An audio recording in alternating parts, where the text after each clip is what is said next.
Right now, somewhere beneath the ground you're standing on, something is moving. You can't feel it. The people around you can't feel it either. But a machine built for exactly this purpose, a needle resting on a drum, anchored to solid rock, is already drawing a thin, trembling line on a sheet of paper in a quiet room somewhere. Scientists call it a foreshock. The Earth, almost always, warns before it breaks. It just doesn't warn loud enough for human senses to catch. Here's what almost no one says out loud. The Bible describes a tremor exactly like that. Not one that shakes buildings, one that shakes hearts. And by the time most people actually feel it, it's already too late to call it a warning. By then, it's just the earthquake. You felt something this year, haven't you? Not a headline, not a war on the news, something quieter than that.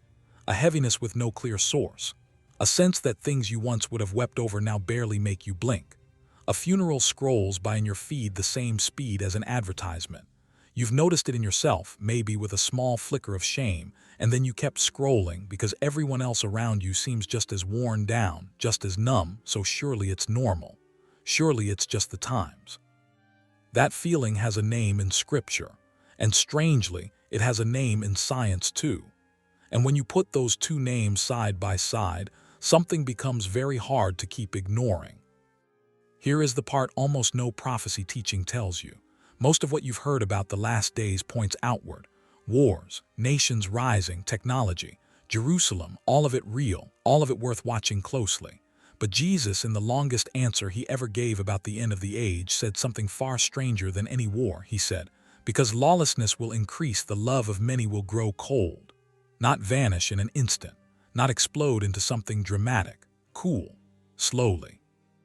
The way a body loses heat in darkness, 1 degree at a time, with no single moment you could point a finger at and say, there, that's the exact second it happened.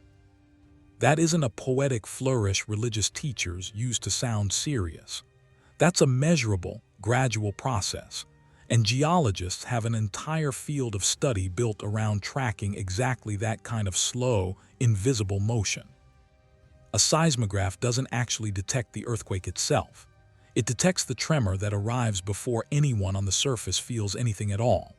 There's a wave called the P wave, the first wave, the fast and quiet one, and it moves through solid rock long before the slower, heavier, destructive wave ever reaches the surface. By the time the ground shakes hard enough for an ordinary person to notice, the early warning has already passed completely unnoticed. It already happened. Your senses simply weren't built fast enough or sensitive enough to catch it in time. Your heart works the same way. There is a P wave for the soul, and Scripture is telling you almost casually that it already described what it looks like, and it isn't rage. It isn't open rebellion. It isn't some dramatic, visible collapse you could point to in a headline. It's far quieter than that. It's the slow erosion of being moved by things that used to break you completely.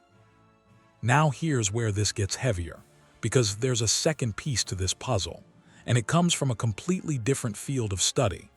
One that has nothing to do with theology at all, until you put it next to Scripture and watch it suddenly explain something theology alone never quite could. In ecology, there's a documented phenomenon called shifting baseline syndrome. Picture a scientist studying a river. He counts the fish, and he notices there are fewer than what his own teacher once recorded. His teacher, decades earlier, had already counted fewer than his teacher's teacher did, a generation before that. Each person measures normal only against what they personally remember, never against what the river originally actually was. So the river keeps quietly emptying, decade after decade, and no single generation ever feels like anything catastrophic occurred. They simply inherited a slightly lower normal than the one before them, quietly called it fine, and moved on with their lives. Now hold your own life up against that same lens for a moment. The things that shocked your grandparents don't shock your parents anymore. The things that shocked your parents barely register with you. And the things that shock you right now today, without anything changing on purpose, your own children will likely scroll past without the smallest flicker. Nobody sat down and decided to feel less. The baseline simply kept sliding, generation after generation, quietly, with no single dramatic moment for anyone to resist or even notice. This is the exact tremor Jesus described 2,000 years before anyone had invented a scientific term for it. Lawlessness doesn't announce itself with a siren or a headline. It lowers the baseline one generation at a time, until cruelty starts looking like content, apathy starts looking like maturity, and the handful of people who still flinch get quietly labeled as too sensitive, too dramatic, too behind the times. Stay with that thought for one more moment, because here is the piece that should actually stop you cold. If the true sign of the last days isn't primarily something you'll read about in an article, if it's something you'll slowly stop feeling instead, then watching the news for proof of prophecy might be one of the least reliable ways to actually recognize it happening. You could correctly identify every war, every shaking nation, every fulfilled geopolitical prophecy on a map, point to all of it with complete accuracy, and still completely miss the one unfolding quietly in your own chest, because that one was never going to make a headline.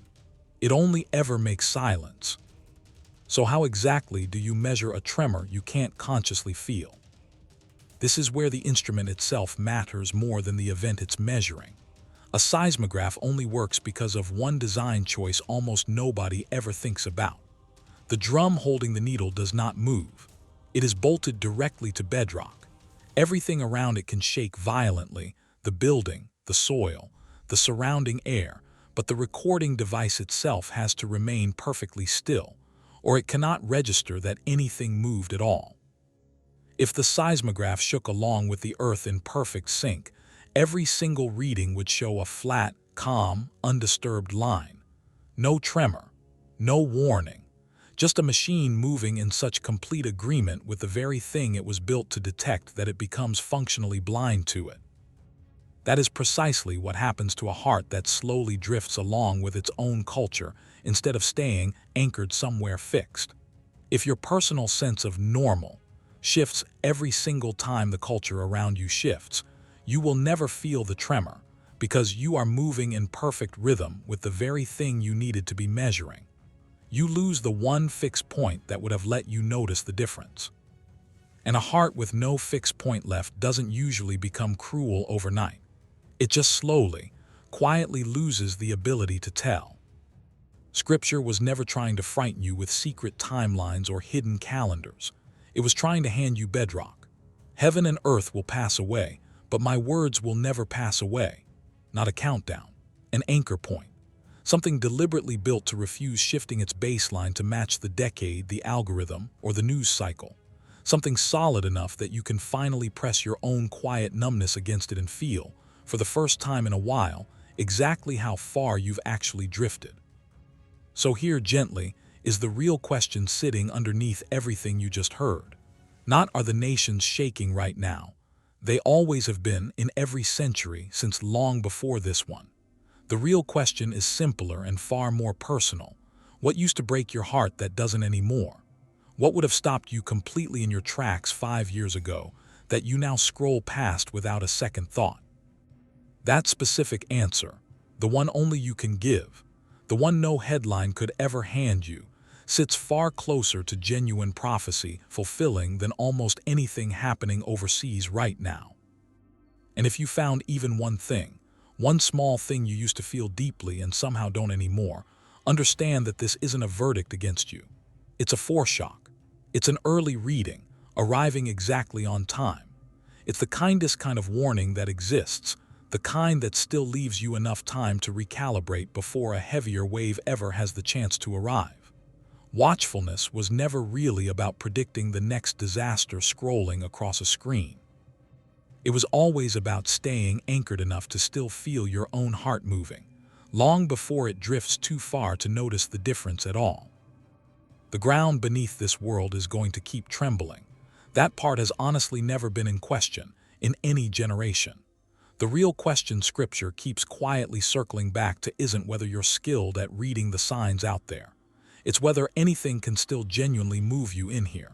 Because the moment that stops being true for you, You won't need a single headline left to tell you the last days have arrived. You'll simply stop being surprised by anything at all, and the silence itself will be the only sign you ever needed.